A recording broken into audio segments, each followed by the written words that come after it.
38페이지 가보시면 이제 재산 취득 후 재산 가치 증가에 따른 이익의 증여라는 조문이 있어요. 이런 거예요. 직업, 연령, 소득 및 재산 상태를 보아 스스로 자력으로 어떤 개발 사업의 시행 등 부동산 개발 사업이 가장 대표적인 거예요. 그런 행위를 자력으로 했다고 인정할 수 없는 자가 특수관계인의 증여, 기업 경영에 대한 내부 정보의 이용, 특수관계인의 담보 등으로 재산을 취득한 후에 5년 이내 개발 사업의 시행 등 재산 가치 증가 사유가 발생한 경우 이는 자신의 노력으로 가치 상승한 게 아니라 타인의 기여에 의한 재산 가치의 증가가 되는 거니까 그걸 증여로 보겠다는 뜻입니다. 어떤 평가 차익도 증여로 보겠다는 거예요. 이게 이제 제일 많이 쓰는 게 11번 아래 보면 주식 상장에 따른 이익 증여 있잖아요. 요건 뒤에서 보겠지만 요것도 이제 내가 주식을 취득한 다음에 상장되면 상장이익을 증여로 보는 거잖아요. 근데 이게 상장이 코스피, 코스닥만 가는 거거든. 근데 여러분들 뭐 코넥스 이런 거 들어봤죠? 코넥스 같은 건 10번으로 가세요. 10번으로. 코넥스 같은 건 그냥 참고하시면 되고 취득 사유 남아있죠. 그래서 재산을 증여받은 것뿐만 아니라 내가 유상 취득한 것도 결국 내부 정보를 이용한 거기 때문에 거기에 들어간다라고 보시면 되고요. 그 기준 금액을 잘 기억을 하셔야 되는데 기준 금액은 어떻게 하냐면 맨 처음에 자기 취득가액이 있을 거 아니에요. 취득가액. 거기에 통상적인 물가 상승 같은 게 있을 거 아니에요.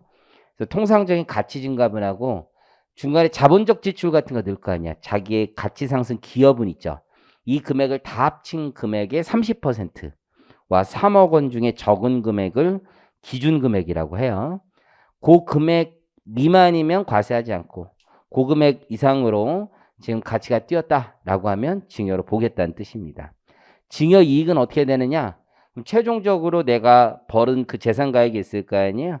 그러면 그 재산가액에서 취득가액과 거기 통상적인 가치 상승 분하고 자본적 지출 그 금액 뺀 거 있죠. 그 금액을 증여 이익으로 봅니다.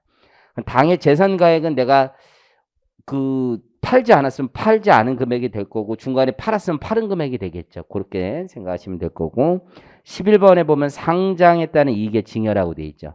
상장에 따른 이익 증여도 비슷한 건데 내부 미공개 정보를 이용해서 상장될 거라고 보는 거예요. 그래서 주식을 증여받았던 증여받은 자금으로 주식을 취득했던 일단 주식이 있고 비상장법인 주식을 취득하게 된 거예요. 그리고 5년 이내 상장이 된 거. 5년 이내. 그럼 상장이 되고 나서 상장된 날 있어요. 그러면 상장일이 있는데 상장일 날은 주식이 요동치게 돼 있죠. 그렇기 때문에 그때까지는 잘 몰라요. 그리고 나서 딱 어떤 기준일이 있단 말이에요. 3개월, 3개월. 3개월. 뭐죠? 3개월. 그 뭐 미국 주식 같은 경우도 그렇죠. 미국 주식 3개월. 그 뭐더라? 뭐 양자역학 하는 뭐 주식이 있어요. 그것도 뭐 한때 뭐 상장가가 한 8불 그랬거든요. 그 뭐 한 40불, 30 몇 불까지 갔다가 지금 5불이더구만, 5불. 응? 그러니까 그게 어떻게 될지 모르는 거야. 사람들의 기대 같은 게. 그래서 3개월이 지난 시점을 정산 기준. 그때 지나봐야 사람이 제정신 차린다는 거죠. 3개월. 3개월은 지나봐야 제정신 차린다는 거죠. 그렇죠? 처음에는 이게 사람이 제정신이 아니에요. 그렇죠? 남자친구 있다고 그랬나? 몇 달 사귀었죠? 3년? 이젠 제정신 됐을 텐데. 어쨌든 간에. 근데 아직도 사귀었네? 어쨌든 정산 기준일이라는 게 있단 말이에요. 제정신 됐을 때 그때를 기준으로 한다는 거예요. 그래서 3개월 지난 날을 정산 기준일로 해요. 그날의 가치만큼 상승분은 증여로 보겠다는 겁니다. 그래서 거기 보시면 증여 재산가액을 보면 정산 기준을 현재 한 주당 평가액에서 빼요. 주식을 증여받는 날 현재 증여세 과세 가액이 있을 거 아니에요. 그렇죠? 그리고 그 사이에 이제 실질적인 가치 증가분은 빼겠다는 거예요. 실질적인 가치 증가분하고 거기서 주식수를 곱합니다. 거기 그래서 사례를 잠깐 보면 당초 비상장 주식 증여 시 2만 원 시가 2만 원으로 증여세를 부담했어요. 내 취득했으면 2만 원이 될 거거든요. 어쨌든 상장일로부터 3개월인 날 정산 기준으로 20만 원이 된 거예요. 20만 원. 그러면 증여세는 얼마를 기준으로 하냐면 20만 원 빼기 2만 원이 되는 거예요.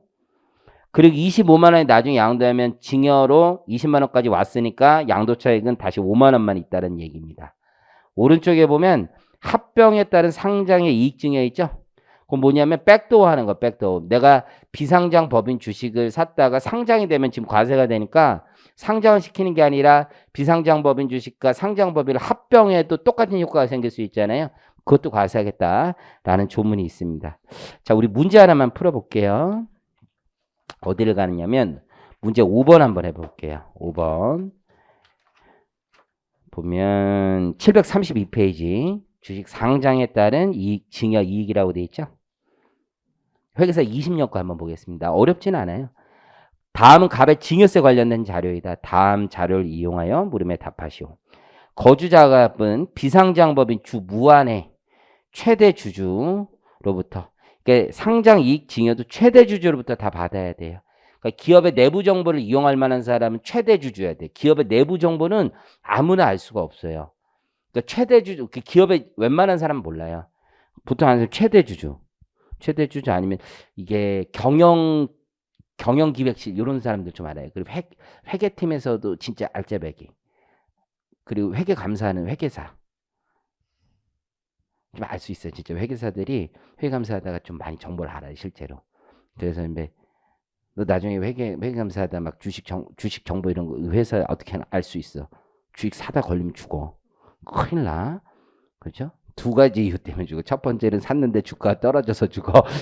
내가 좋은 정보라고 샀는데 주가가 반토막이 나서 죽고, 또 하나는 엄청 올랐는데 조사받아서 죽어. 그러니까 함부로 샀다는 큰일 나. 절대 사면 안 돼.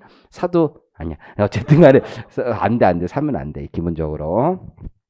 옛날에 그런 얘기 있어요. 회계사 애들이 이제 단톡방 만들어서 K모 대학교 애들이었어. 회경동에 있는 어쨌든 K모 대학 애들이 단톡방 만들어서 주식 투자했단 말이야. 돈 엄청 벌었어요, 진짜. 20대 애들이 돈 진짜 많이 벌었어. 어? 그 애들 다 차에 몇십억 벌었어요, 몇십억. 꼬맹이들이. 뭐 꼬맹이라고 하면 좀 그런가요?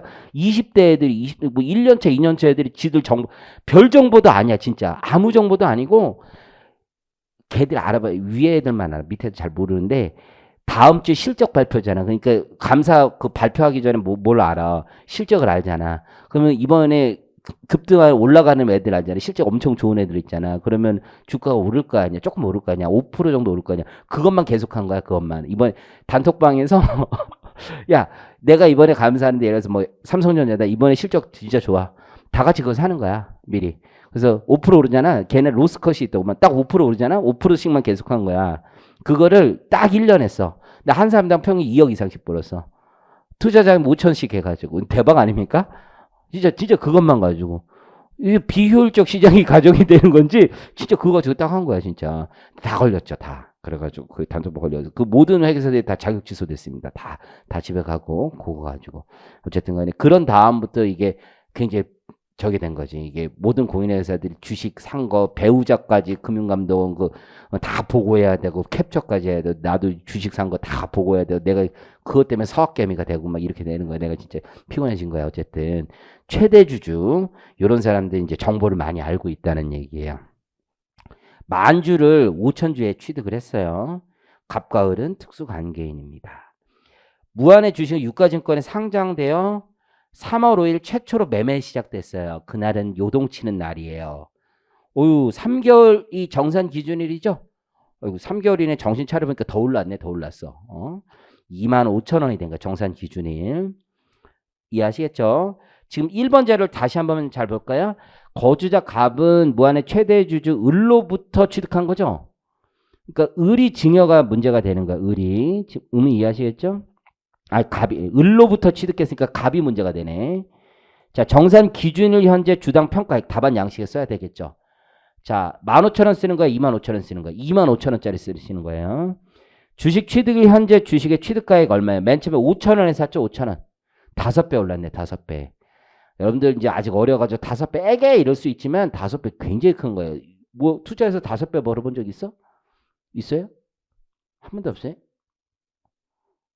없어요? 미안, 애기가 아니겠네 그러면. 어쨌든 5배 어마어마한 거예요. 5배. 실질적인 가치 증가액이 나왔죠. 3번에. 6천 원. 이거는 이제 회계 장부를 통해서의 장부상 이익 증가액이야, 보통. 그러니까 그동안에 이익잉여금 증가하고 손익계산서 할 거 아니야. 그걸로 계산을 하거든, 실무에선. 6천 원을 빼줍니다, 다시. 그럼 이 증여이익이라는 건 결국 정보로 인한 이익인 거지. 상장됐으니까 상장 프리미엄이 있을 거 아니야. 그게 이익인 거야, 증여이익이. 그러니까 이 회사에 실질적으로 잘 돼서 나온 이익이 있을 거 아니야. 장부상 이익과 회사의 밸류는 다른 거잖아. 주식이라는 게 뭐야? 주식은 기대야, 기대. 미래와의 싸움이지. 예를 들어서 그저께 26일 날 한국은행에서 기준금리 0.25를 올렸단 말이야. 그럼 금리가 올라오면 주가가 떨어지지. 근데 그날 실제 우리나라 주식시장 어떻게 했어? 올라갔지.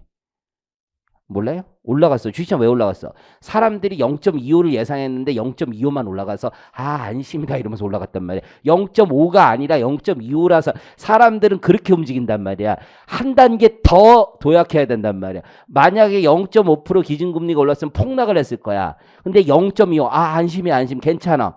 이런 거야, 이런 거. 기대의 기대란 말이야. 그렇죠?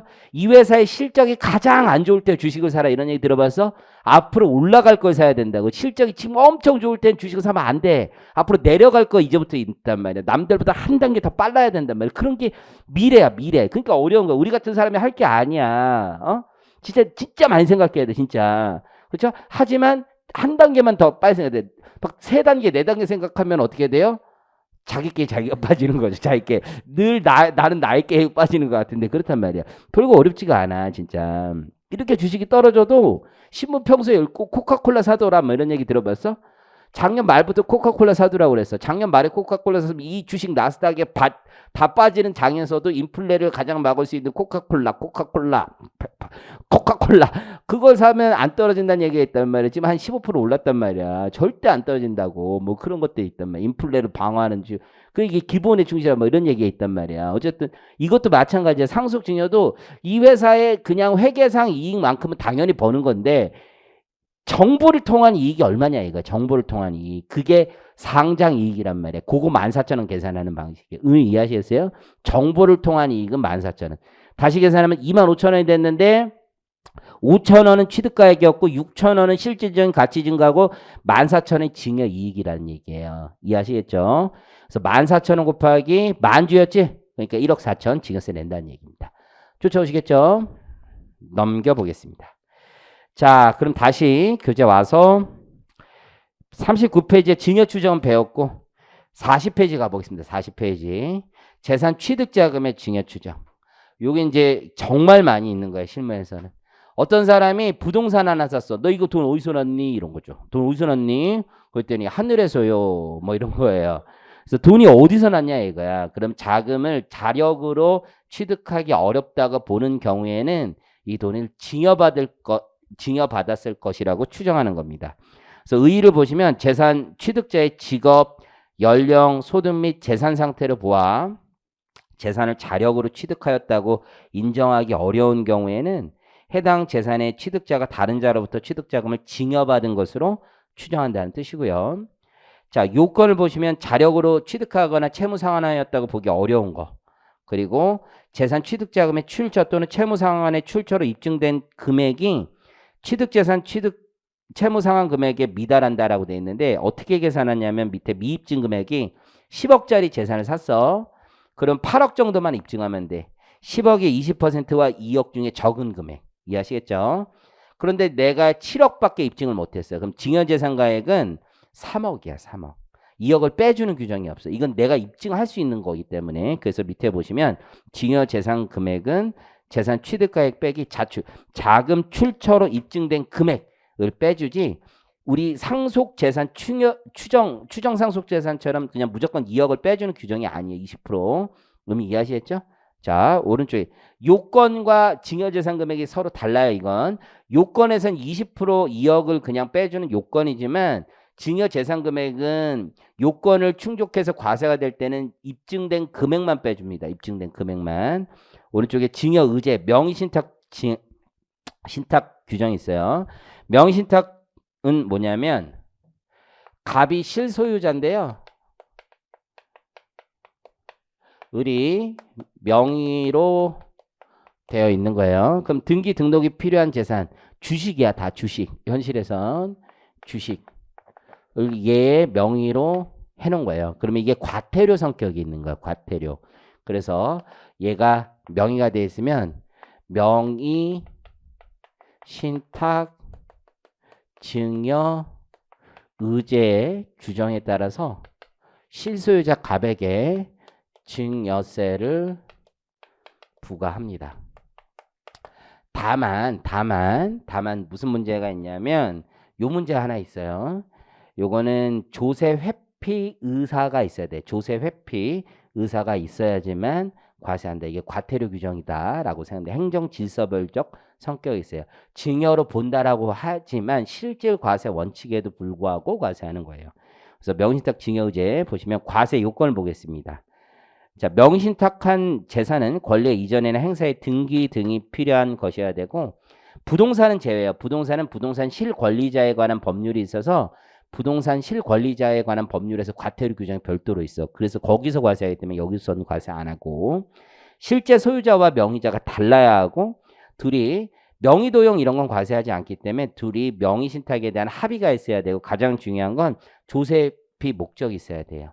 그럼 우리 법은 어떻게 하냐면 실소유자와 명의자가 다른 경우는 조세피 목적이 있다라고 추정을 하게 돼 있고 납세자가 그걸 반증을 들어야지 다시 벗어날 수 있습니다.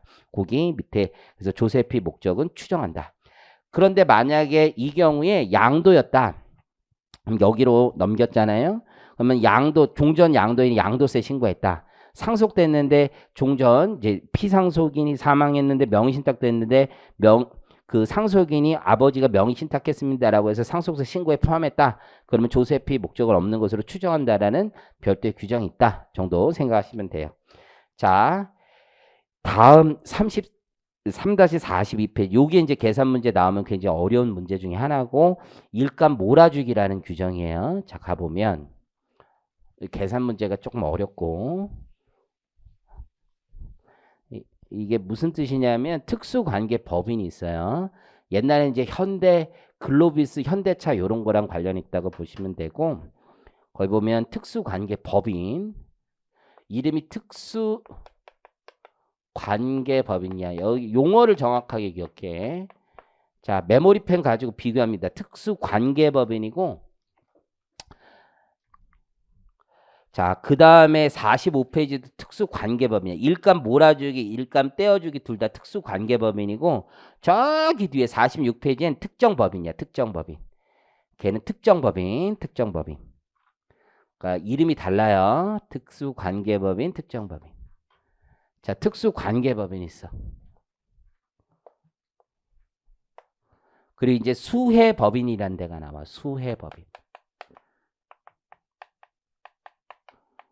이게 현대 자동차고 예를 들어서 이게 현대 글로비스 같은 데라고 보시면 돼요. 옛날에 문제가 됐던 거. 여기에 지배주주가 있어. 지배주주. 그리고 그의 친족 같은 데도 있어. 30% 이상 가지고 있는 지배주주나 친족이 있어. 이 지배주주나 친족의 특수관계법인이라는 거야. 이들의 특수관계법인. 그러니까 지배주주가 있고 아버지 회사가 있는 거야. 그 아버지 회사가 일감을 몰아주는 거야. 일감. 몰아주기. 이해하시겠죠? 근데 일감을 몰아준다는 얘기는 자기 매출의 일정 부분 이상을 차지하고 있다는 얘기죠. 그게 뭐냐면 정상 거래 비율 이상이라는 거야. 매출이 정상 거래 비율 넘는다는 얘기고 회사의 규모 사이즈별로 달라요. 그래서 중소기업이라면 50%, 중견기업이라면 40%, 일반법인이라면 30%, 매출 초과, 1000억 초과법인이라면 20% 이상의 매출 비율을 가지고 있으면 되는 거야. 그러면 일감 몰아주기에 대한 증여세 과세 문제가 생겨. 증여세 과세 문제라는 건 이 회사의 가치가 증가하겠지. 계속 매출이 늘어나니까. 그럼 얘 주식 가치가 증가하겠죠. 얘 주식 가치 증가분에 대해서 과세하겠다는 거야. 그러면 이 그룹이니까 친족들이 다 들어가 있으니까 얘 지분이 있을 거 아니야.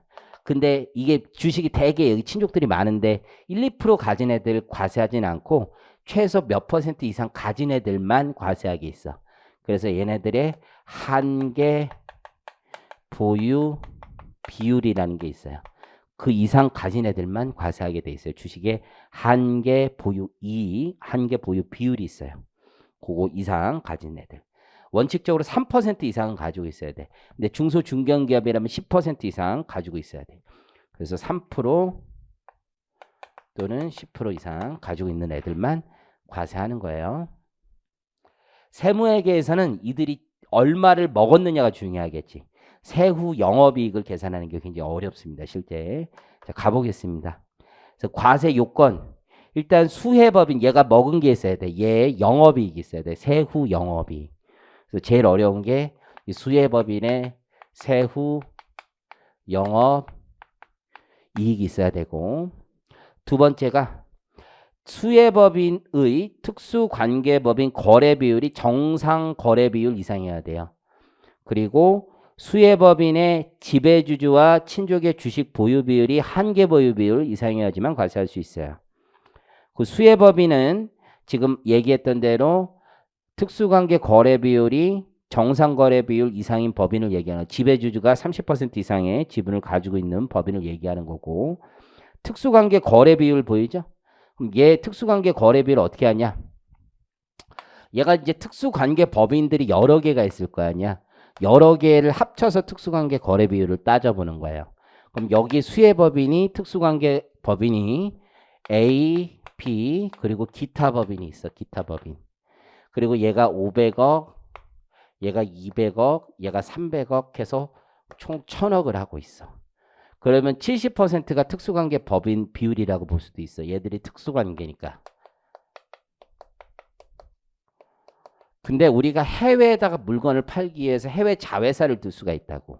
그러면 걔도 특수관계 거래 비율이라고 보기엔 되게 어려운 거야. 왜냐면 부득불 해외 자회사를 통해서 팔 수밖에 없으니까. 이해하시겠죠? 그래서 우리 법에는 과세 제외 매출이라고 있어. 거기 보면 과세 제외 매출액이라고 보이죠? 그래서 우리 분자 분모에 다 빼게 돼 있어. 이 뜻이 뭐냐면 공식에서는 이렇게 돼 있는 거예요. 법정 공식에 따르면 1000억 특수관계가 700억이잖아. 700억. 그래서 200억 빼고 여기서 200억 빼라는 거야. 그 얘기는 800억 중에 500억. 이게 특수관계 거래 비율이란 뜻이에요.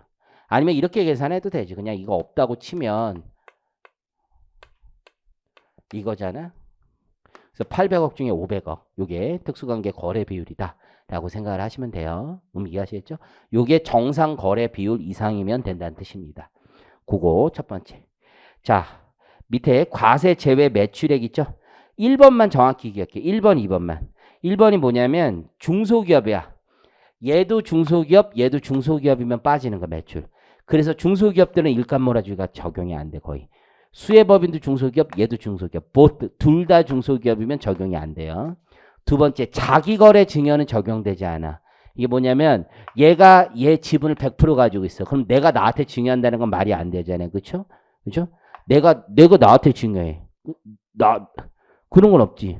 우리가 물론 나한테 늘 선물을 주죠. 나한테 맛있는 거 주고 맨날 그러잖아. 응? 요게 자기가 자기 100% 가진 건 없어. 그래서 동그라미 1번, 2번이야. 그래서 내가 지분 50% 이상 가지고 있는 법인에게는 매출 없는 거야. 그래서 1, 2번만 기억하시면 돼요. 정확하게. 수혜법인의 지배주주라고 돼 있죠. 이게 결국 증여는 개인에게 과세되는 거예요. 그러니까 지배주주는 개인만 있는 거야. 개인만.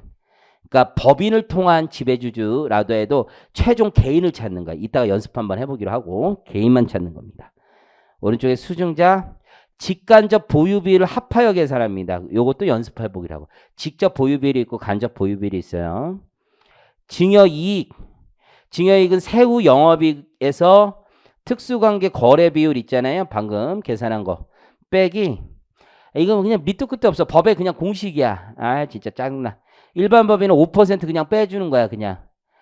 거기에 주식 보유 비율 있잖아. 아까 그 직간접 보유 비율에서 0% 빼고 아니면 중견기업 5%. 중소기업은 10% 빼는 거야 그냥. 밑도 끝도 없어 그냥 하는 거야 그냥. 이 법 자체가 밑도 끝도 없어 원래. 그냥 그런 거고. 밑에 세후 영업이익 계산하는 방식이 어떻게 되어 있는지 그 사례를 통해서 외우시면 돼. 사례를 통해서. 총 매출액이 1,000억이 있고 특수관계 매출액이 일반과 과세제의 매출이 있고 기타 매출이 있죠. 기타 매출은 특수관계 매출이 아니란 뜻이에요. 세무 조정 후 영업손익이 있어. 그러니까 영업손익이 세법상 영업손익이야. 이게 실무에서는 제일 어려워. 세법상 영업손익이야. 세법상. 의미하시겠지? 그리고 세법상 각사소가 있어. 세법상 각사소. 그리고 거기 법인세 결정세액이 31대라고 돼 있죠. 세법상. 그러면 세후 영업이익이라고 돼 있지. 그러면 세법상 영업이익에 대한 그러니까 법인세 각사소는 영업의 손익에 대해서도 나오는 거잖아요. 그럼 직관적으로 한번 생각해봐. 지금 법인세 결정세액이 30이래. 공식을 굳이 쓰지 않더라도 그럼 120에 대해서 30이 나온 거잖아요. 120에 대해서.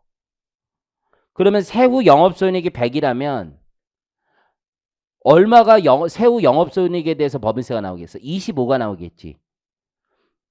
우리 내항의 곱과 외항의 곱은 같아요. 그렇지? 그걸 공식화 시킨 게 밑에야. 법전의 공식이. 100을 벌었잖아?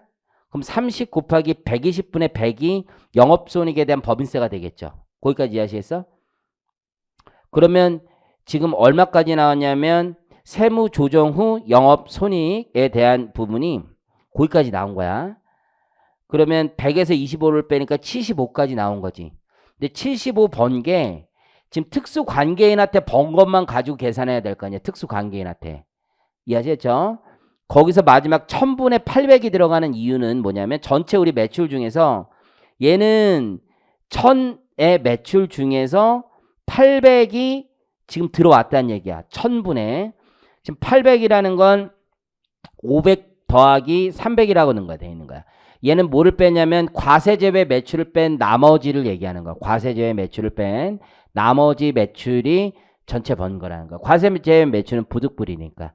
이해하시죠? 그래서 분자에서만 빼는 개념이다라고 생각하시면 돼. 여기까지 이해하셨어요? 요게 계산이 어려워. 요게. 자, 배당세 소득공제는 그냥 그런 게 있구나 정도 생각하시면 돼. 그래서 다음 페이지 잠깐 가보시면 종합사례 보시면 수혜법인 거기 대기업 보여요? 세후 영업이익 그냥 아예 계산해 놓은 거예요. 세후 영업이익 200이라고 그냥 계산했다고 가정했을 때 지배주주가 10% 소유하고 있어요. 수혜법인. 근데 A법인을 40% 소유하고 있는데 그 A법인이 다시 수혜법인 40% 소유하고 있어. 그러면 이런 게 간접 소유하고 있는 거야. 그러면 지배주주는 10%를 직접 소유하고 있고 간접 소유는 4, 4, 16, 16%를 간접 소유하고 있는 거야. 그럼 이해하셨죠? 자, 특수관계 거래 비율은 어떻게 하면 되냐면 수혜법인 대기업이 A법인 매출 400, B법인 200, 그리고 C법인 400을 하고 있어요. A법인하고 B법인은 특수관계법인이야 지금. 근데 A법인이 B법인의 지분을 100% 가지고 있는 걸로 보이죠. 지금 화살표가 A에서 쭉쭉쭉쭉쭉 나와서 B법인 100% 소유 찾았어요? 찾았어요? 찾죠? A가 B를 100% 가지고 있다고. 수혜법인이 미안해. A가 아니라 수혜법인이 B법인을 100% 가지고 있죠. 그러니까 자기증여가 되는 거잖아. 그러니까 수혜법인이 B법인에게 매출한 건 과세제의 매출이 된다고요. 토탈 매출 800분의 400이 특수관계 거래 비율이 되는 거죠. 그럼 50%가 특수관계 거래 비율이 되는 거야. 여기까지. 그러면 어떻게 계산하냐? 증여이익은 세후 영업이익을 미리 계산했잖아요. 200 곱하기 특수관계 거래 비율 50% 마이너스 5%. 그건 어떻게 계산하냐면 거기 앞에 증여이익을 계산하는 게 특수관계 거래 비율 마이너스 일반 기업이라면 5% 빼게 돼 있잖아. 왜 5% 뺐냐고요? 씨발 그냥 밑도 끝도 없다니까. 법이 그렇다니까. 욕해서 미안해. 근데 그냥 그래. 추임새 넣으면 좀 잘 외울까 해서 그냥 한 거야. 그냥 5% 빼. 그리고 얘는 한계 보유비율 0%잖아. 대기업은. 근데 직접 보유비율이 10%, 간접 보유비율은 16%잖아. 그렇게 각각 계산해. 선생님 그냥 26% 하면 되지 않습니까? 이렇게 할 수도 있는데 왜 따로 하냐면 배당 금액을 빼주게 돼 있잖아. 배당 금액을. 그러면 A법인에서 받은 배당과 수혜법인에서 받은 배당을 각각 빼기 때문에 이렇게 각각 계산하게 돼 있어. 법은. 그냥 이렇게. 지금 분위기 안 좋은 거 나도 알아. 나도 아는데 실제 시험 문제 어떻게 나오냐 보면 이렇게 나와. 이렇게. 자, 보면 몇 번 보냐면 자, 교재 747페이지 가볼게요. 이게 회계사 13년에 한 번 나왔어요. 13년에 문제 12번. 이때 이 제도가 나온 지 두 번째 해였어. 두 번째 해였고 그때 딱 한 번 나왔어. 참고로 왜 변형했냐면 그때 문제를 잘못 냈어. 문제를 잘못 냈기 때문에 내가 변형한 거야. 정확히 얘기하면. 교수님도 미스한 것 같아. 시중에 있는 문제는 그 미스 문제를 가지고 그대로 풀었는데 다 잘못 풀었다고 난 개인적으로 생각해. 그래서 왜냐면 내가 나도 너무 잘못 푼 것 같아가지고 내 그 딜로이트에 이것만 한 팀이 있거든. 팀 애들한테 이 문제를 주고서는 니 한번 풀라고 했어. 무슨 말도 안 되는 소리 하고 있어? 막 그렇게 얘기 다 해가지고 그냥 내가 변형한 거야. 어쨌든 이거 가지고 한번 해보겠습니다. 어려워. 근데 웬만하면 기출문제 잘 변형 안 해. 나 솔직히 말하면 변형 웬만하면 안 하거든. 근데 변형할 수밖에 없었어 이건. 자, 보니까 산돌이 있어요. 산돌. 중소기업이 아니고 11기 자료이고 우리 747페이지 하고 있어요. 하나도 책 너무 세게 넘기지만 참 하나도 농담한 거고 산돌의 주주가 있어요. 김철원이, 이영희, 한돌, 두돌. 지금 지배주주가 1장인데 개인이 안 보이지. 일단 지배주주를 찾아야 돼. 개인이 안 보여. 응? 개인이어야 돼. 증여는 개인이 받는 거야. 법인이 받는 게 아니라. 그러면 1장이 한돌이잖아. 한돌이. 어? 한돌의 주주를 찾아보자고. 한돌의 주주. 2번 보니까 이영희는 김철원이의 배우자고. 한돌의 집은 60%를 가지고 있대. 그러면 한돌이 60% 가지고 있으니까 66에 36. 그렇지? 이영이 그 산돌을 간접 36% 지배하고 있는 거죠. 그렇죠? 나왔어. 이영희. 김철이야? 김철원. 그렇죠? 넌 세 번 말고는 진짜 활기차게 대답한다. 김철원이가 몇 프로 가지고 있는 거야? 20%. 이건 직접. 그렇죠? 이 그룹으로 보면 이형이 10% 가지고 있었나? 직접.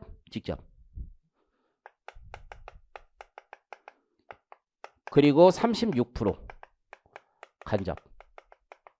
합쳐서 46%. 이형이 지배주주. 이형이 지배주주. 여기까지 왔죠? 그의 친족 김철원이까지. 친족 얘네 그룹이죠. 얘네 그룹. 여기까지 산돌. 여기가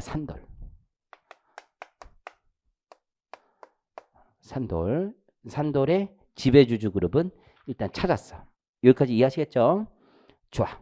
이영희 지배주주가 누군지. 그래서 물음 1번 잠깐 보면 상속증여세법상 특수관계법인과의 거래를 통한 이익의 증여 의제 요건에 해당하는, 그러니까 산돌이 얘네 일감 몰아주기 해당하나 봐요. 지배주주와 증여세 납세 의무자는 누구이며, 지배주주는 이영이야. 근데 납세 의무자는 지배주주와 그의 친족이라고 돼 있잖아. 김철원이 이영희의 배우자랬잖아. 그럼 배우자는 친족 맞지? 물론 남이라고 얘기할 수 있어요. 하지만 친족이야. 법률상 친족이야. 마음하고 달라. 법률상 맞단 말이야. 배우자. 그러니까 납세 의무자는 이영희와 김철원이 이 둘이 되는 거야.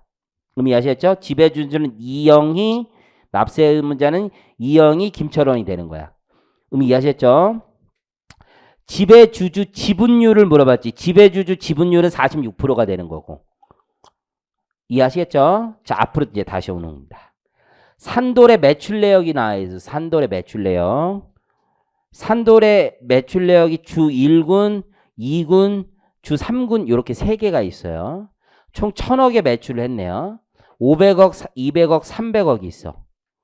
그런데 4번 자료를 보니까 주 1군하고 2군은 주 산돌의 지배주주와 즉 김철원, 이영희와 특수관계에 있는 법인이며 산돌은 이군의 주식의 전부를 소유하고 있대. 그러면 자기증여가 되는 거지. 그러면 얘는 과세제외 매출이 되는 거죠. 그러면 800억 중에 이렇게 되는 거지. 지금 1군, 2군, 3군이 있고 1군이 500억, 2군이 200억, 3군이 300억, 총 1000억이에요. 그렇죠? 그리고 얘들한테 지배주주의 특수관계인이 이 둘이라는 거잖아. 근데 2군의 주식을 산돌이 100% 가지고 있으니까 얘는 과세 제외 매출이 되는 거잖아요. 그럼 물음 다시 와서 특수관계법인 거래 비율을 계산하라는 거지. 특수관계법인 거래 비율. 자, 계산해 볼까? 요 200억 빼고 계산하면 되는 거죠. 그래서 800억 중에 요게 특수관계법인 500억 요거 계산하면 되지. 아니면 1000억에서 200억 빼고 700억에서 200억 빼면 되는 거지. 62.5%. 요게 특수관계 거래 비율이 되는 거지. 특수관계 법인 거래 비율. 여기까지 나와서 5번 가보겠습니다. 자료. 산돌의 11기 법인세 신고 시 제출한 손익계산서상의 매출원가 판관비 합계액 700억. 자, 가볼까?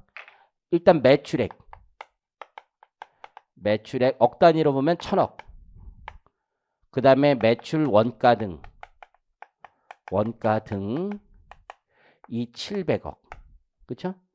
그러면 영업이익이 300억. 여기까지 온 거지. 300억. 그리고 영업의 수익, 영업의 비용이 있어요. 그러면서 세무조정사항이 나와 있죠. 세무조정사항이 퇴충 손불 10억, 대손충당금 20억. 그러면 30억 있고 인정이자 10억 있어. 이거는 법인세 구분격리 같은 거 배우면 조금 더 잘 이해할 수 있는데 판관비와 관련된 세무조정인지 영업의 손익과 관련된 세무조정인지를 찾으면 되는 거지. 그러면 퇴충하고 대손충당금까지는 판관비와 관련된 세무조정이라 보면 되겠죠. 그러면 세무상 영업 이익은 여기 30억을 더하면 되는 거지. 그쵸? 20억하고 10억 더해서. 그럼 세무상 영업이익은 330억까지 온 거예요. 그리고 외 손익이 지금 100억, 200억 위에 보면 그럼 여기 100억이 있는 거지. 그렇죠? 거기에 세무조정을 또 하는 거죠. 인정이자 10억. 그렇죠? 그러면 각사가 나오는 거지. 각사. 그렇죠? 그럼 각사는 440억 나오는 거지. 330억에서 110억 더하니까. 그럼 세무상 영업손익은 330억. 각사는 440억 나온 거야. 여기까지 이해하시겠죠? 그리고 법인세 결정세액이 80억이래지. 법인세 결정세액.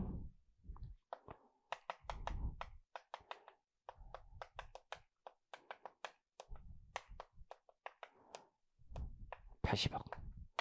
여기까지 나온 거예요. 그러면 이제 거의 다 된 거야. 자, 뒤에 가서 물음 보겠습니다. 물음. 자, 첫 번째 세후 영업이익을 한번 계산해 보래요. 세후 영업이익. 세후 영업이익 어떻게 계산합니까? 330억 마이너스 요 80억이 요 비율을 찾으면 되는 거지. 80억 곱하기 440억 분의 330억. 요거죠, 요거. 근데 여기서 끝나는 게 아니라 과세 제외 매출을 제외한 비율만큼이 세후 영업이익인 거죠. 그래서 어쩔 수 없는 거. 총 1000억 중에서 과세 제외 매출 200억 뺀 800억. 요게 세후 영업이익이 되는 거야. 이렇게 계산하면 그게 216억이 나옵니다. 그게 216억. 그래서 이게 216억. 그게 세후 영업이익이 되는 거예요. 자, 물음 3번 가보면 너는 틀렸을 것이다.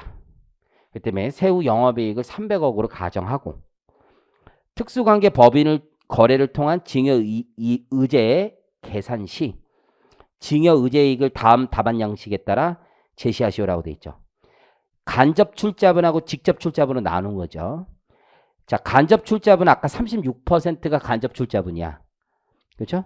그럼 300억 곱하기 자, 300억 곱하기 아까 특수관계 거래 비율이 62.5%였잖아요. 그래서 300억 곱하기 62.5% 빼기 몰라 그냥 5%야. 몰라 5%. 어? 곱하기 대기업은 0% 빼줬잖아. 요게 36%. 이렇게 계산하는 거야. 그리고 직접 출자분은 리영이 10%, 김철원 20%. 그렇게 계산하면 되는 거예요. 각각 의미 이해하셨죠? 그렇게 똑같이 계산하면 됩니다. 다시 나올지는 잘 모르겠습니다. 이게 계산이 워낙에 어려워서 이런 방식으로 하더라. 자, 좀 쉬었다가 이제 나머지는 별로 안 남았어요. 그리고 비상장 주식 평가 그거 하나만 하면 돼요. 그래서 좀 쉬었다 하겠습니다.